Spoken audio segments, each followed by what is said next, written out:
ആചാര്യൻ ആവാഹന ക്രിയകൾ ചെയ്തിരിക്കുന്ന മന്ത്രബിംബത്തെ ബ്രഹ്മസ്വരൂപമായും ആകാശാത്മകമായും ധ്യാനിച്ച് അതിനുശേഷം മനസ്സുകൊണ്ട് ബിംബത്തെയും പീഠത്തെയും അന്യോന്യം യോജിപ്പിക്കുന്നതായി സങ്കൽപ്പിച്ച് ഒപ്പം പ്രതിഷ്ഠാമന്ത്രങ്ങൾ ജപിച്ചുകൊണ്ട് പീഠത്തിൽ രത്നന്യാസം ചെയ്ത കുഴിയിൽ തൊട്ടിരിക്കത്തക്ക വിധം സാവധാനം പ്രതിഷ്ഠിക്കുന്നു. ലോകവീരം മഹാപൂജ്യം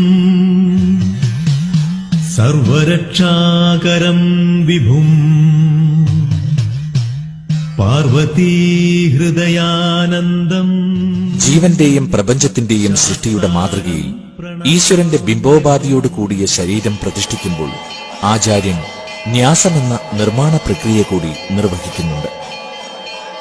സൃഷ്ടിയോടുകൂടി ശരീരത്തിന്റെ വളർച്ചയോടൊപ്പം മനസ്സ്, ബുദ്ധി, വ്യക്തിത്വം, ചേതന എന്നിവയും വികസിക്കേണ്ടതുണ്ട്.